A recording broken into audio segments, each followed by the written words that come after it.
9월 4일 말씀 묵상하겠습니다. 함께 기도하겠습니다. 하나님 감사합니다. 우리에게 예수 그리스도의 십자가의 복음을 주셔서 감사합니다. 예수 그리스도가 십자가에서 죽으셨을 때 우리가 주님과 함께 죽고, 이제 예수 그리스도께서 부활하셨을 때에 예수 그리스도의 생명으로 사는 자 되게 하셔서 감사합니다.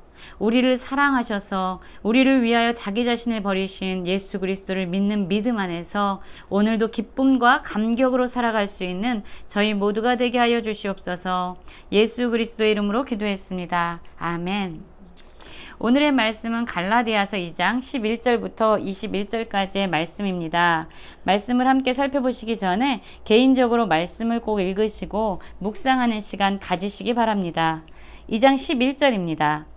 게바가 안디옥에 이르렀을 때에 책망받는 일이 있기로 내가 그를 대면하여 책망하였노라.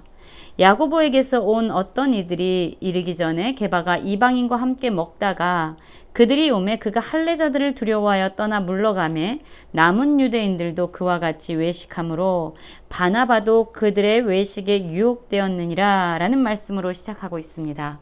우리는 어제의 말씀에서도 함께 살펴보았지만 당시에 게바, 베드로죠. 베드로나 야고보는 교회의 막강한 영향력을 흘려보내고 있는 유력한 자들이었습니다.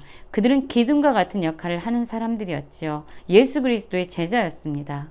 그리고 교회에 엄청난 영향력을 흘려보내는 지도자들이었습니다. 그런데 지금 이 바울은요, 자신이 전하는 복음을 확증받기 위해서 이들에게 매이지 않았지요.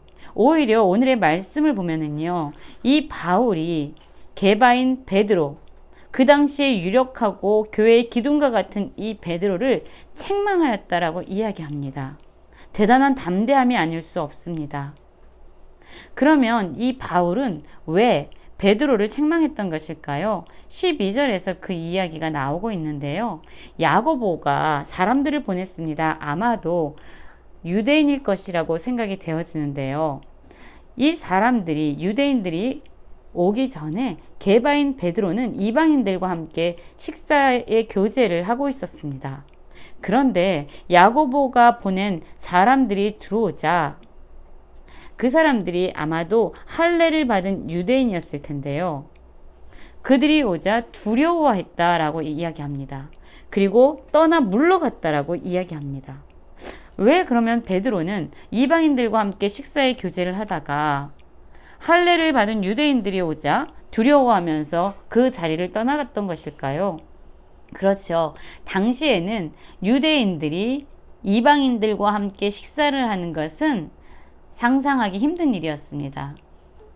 왜일까요? 그렇죠. 이 유대인들은요, 하나님이 자신들을 선택한 특별한 선민 의식을 가지고 있었어요. 하나님이 우리를 선택하셨다라는 그러한 특별한 선민 사상에 사로잡혀 있었습니다. 그렇기 때문에 거룩한 자신들이 하나님을 알지 못하는 그런 비천한 이방인들과 함께 할 수 없다라고 생각했던 것이죠. 그들과 함께 하는 것은 그들의 불결함이 우리에게도, 유대인들에게도 옮겨질 수 있는 합당하지 못한 일이라고 여겨졌던 겁니다. 그런데 게바는 누구입니까? 예수 그리스도의 복음을 받아들였던 자잖아요. 복음을 또한 전하는 자잖아요. 이 게바는요, 알고 있었죠. 무엇을 알고 있었냐면요, 예수 그리스도의 복음을 믿는 자들이야말로 하나님의 구원에 이른다라는 것을 알고 있었던 사람입니다.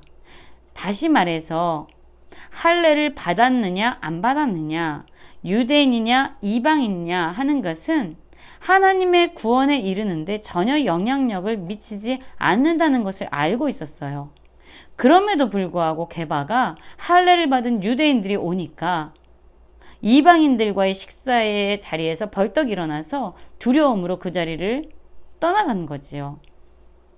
이런 게바의 행동은 마치 할례를 받았느냐 안 받았느냐, 유대인이냐 이방인이냐가 하나님의 구원을 이루는데 매우 중요한 영향력을 미치고 있다는 것을 간접적으로 표현하는 잘못된 행위였던 것이죠.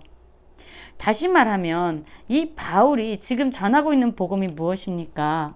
인간의 어떤 행위도 할례를 받았느냐 안 받았느냐, 구약의 율법을 지켰느냐 안 지켰느냐라는 그 인간의 의로움은 하나님의 구원을 이루는데 조금도 영향을 미치지 않는다는 것이었죠.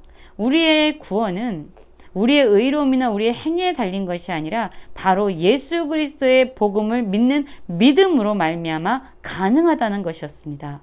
그런데 이런 진정한 복음에 대해서 이 베드로 게바의 행위는요, 완전히 그 진정한 복음을 외면한 그런 행위였던 것입니다. 오히려 거짓 형제들이 지금 들어와서 속이고 있는 다른 복음을 지지하는 행동이었던 것입니다. 그래서 지금 바울은 예수 그리스도의 복음을 방해하는 이러한 게바 베드로의 행위에 대해서 책망을 하고 있는 것입니다. 그뿐만 아니었습니다. 베드로가 이런 행동을 하니까 그와 함께 있었던 유대인들뿐만 아니라 바나바도 그와 함께 외식에 유혹되어서 이방인들과 함께하는 식사의 자리를 떠나게 되는 것이죠.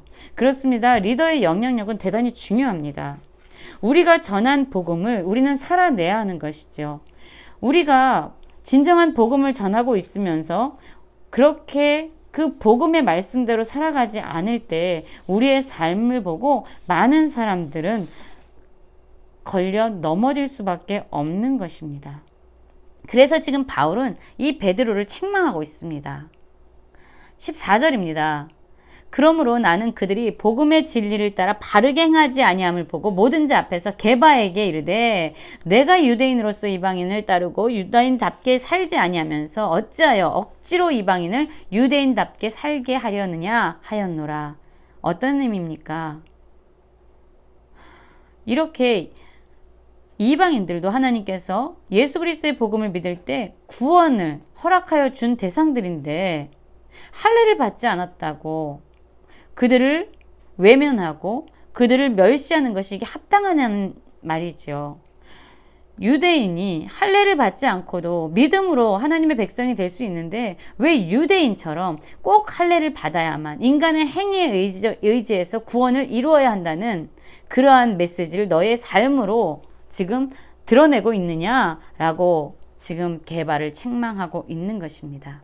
그렇습니다. 바울은요, 지금까지 계속 이야기합니다. 사람이 의롭게 되는 것은 인간의 어떤 율법을 지키는 행위에 말미암은 것이 아니라고 이야기해요. 우리의 의로움은 구원을 이루는데 조금의 도움도 되지 않습니다.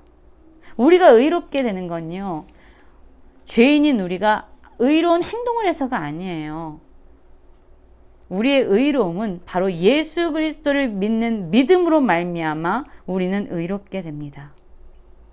예수 그리스도가 우리를 위해서 자신의 생명을 내어주시고 우리의 죄를 대속하여 주셨다. 그리고 십자가에서 죽으시고 다시 부활하심으로 우리에게 영원한 생명을 주셨다라는 하나님의 진리의 말씀을 믿을 때에 우리는 죄인이지만 하나님께서 우리를 의롭다 칭하여 주십니다. 그래서 우리의 구원은 믿음으로 말미암아 이루어지는 것입니다. 그리스도 예수를 믿는 믿음, 우리의 어떤 행위에 의존한 그러한 것이 아니라 그리스도를 믿음으로써만 우리는 의롭다함을 얻을 수 있습니다. 여러분, 이 믿음이라는 것을 우리가 생각할 때 주의해서 생각해야 합니다. 믿음과 행위는요, 결코 분리되어 있지 않아요. 진정한 믿음, 내가 예수 그리스도 안에서 주님과 함께 죽고 내 자아가 죽고 이제 내가 사는 것은 내가 아니라 예수님의 생명이 내 안에서 살고 있습니다 라고 믿는 자들은요, 당연히 그들의 삶의 행위가 어떻게 되지요? 거룩하고 의로운 행위로 열매를 맺게 되는 것입니다. 진정한 믿음은 진정한 행위를 가져오게 되어 있습니다. 드러난 행위로 나타나지 않는 믿음은 죽은 믿음이거나 가짜의 믿음입니다. 인간의 행위로는 의롭다 얻을 수 있는 어떠한 사람도 이 땅에 존재하지 않습니다. 우리는 스스로를 의롭게 할 수 있는 능력이 없어요. 우리를 의롭게 하는 것은 오직 예수 그리스도를 믿는 믿음으로만 가능한 것입니다. 그래서 우리는 우리의 힘을 의지해서는 안 됩니다. 나의 의로움을 신뢰해서는 안 됩니다. 어떤 행위나 어떤 수고로 어떤 노력으로 하나님의 구원에 이룰 수 없다라고 우리는 스스로에게 절망해야 합니다. 그래야만 우리는 우리 스스로에 대한 절망으로 우리를 구원할 수 있는 구원자 예수 그리스도를 바라보게 되고 그분을 온전히 신뢰하게 되는 것이지요. 내 자신의 연약함을 깨달으면 깨달을수록 우리를 구원하시는 예수 그리스도를 더 의지할 수 있는 것입니다. 그래서 우리는 더 이상 우리 자신의 힘으로 살려고 해서는 안 됩니다. 우리 안에서 살아계신 하나님께서 우리를 통해서 역사하시도록 우리 자신을 내어주어야 합니다. 가장 많은 성도들이 외우고 있는 말씀이 바로 오늘 말씀 가운데 나옵니다. 2장 20절입니다. 내가 그리스도와 함께 십자가에 못 박혔나니 그런즉 이제는 내가 사는 것이 아니요 오직 내 안에 그리스도께서 사시는 것이라. 이제 내가 육체 가운데 사는 것은 나를 사랑하사 나를 위하여 자기 자신을 버리신 하나님의 아들을 믿는 믿음 안에서 사는 것이다 라고 말씀하고 있습니다. 그렇습니다. 여러분, 우리는요, 예수님이 십자가에서 죽으실 때 예수님과 함께 십자가에 못 박힌 자들입니다.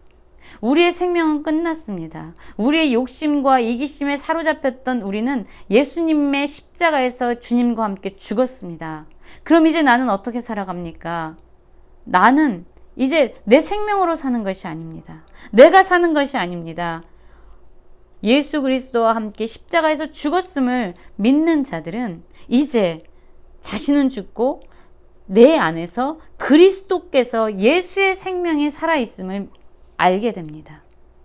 그래서 우리는 육체를 가지고 살아가고 있지만 실상 우리 안에서 우리의 생명을 역동하고 움직이시는 분은 내가 아니라 나를 사랑하셔서 나를 위하여 자기 자신을 버리신 하나님의 아들 예수 그리스도가 나의 삶의 주인이 되시고 내 삶을 움직이시는 생명이 되시는 것이죠.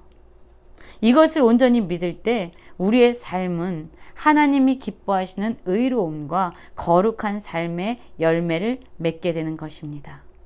전적인 하나님의 은혜입니다. 하나님의 생명에 반응할 수 없는 죽은 우리에게 주신 전적인 하나님의 은혜입니다. 이 은혜를 입은 자들은 하나님의 은혜가 너무나도 감격스럽기 때문에 기쁨과 감사함으로 반응할 수밖에 없습니다. 그래서 마땅히 우리의 삶은 의로움과 거룩한 삶의 열매를 맺게 되는 것이죠. 그러나 우리가 우리의 힘을 의지해서 살아가려고 한다면 우리를 위해서 죽으시고 다시 사신 예수 그리스도의 그 십자가의 복음을 헛된 것으로 만드는 것입니다. 우리가 주님의 십자가에서 예수 그리스도와 함께 죽었습니다. 그리고 이제 나는 없습니다. 나는 육신을 가지고 살지만 우리 안에는 영원한 부활 생명 예수 그리스도의 생명이 살아 계십니다. 이제 우리의 삶의 열매 역시 예수님의 그런 아름다운 거룩한 의로운 삶의 열매를 맺으면서 살아가는 모든 성도님들 되시길 간절히 기도합니다.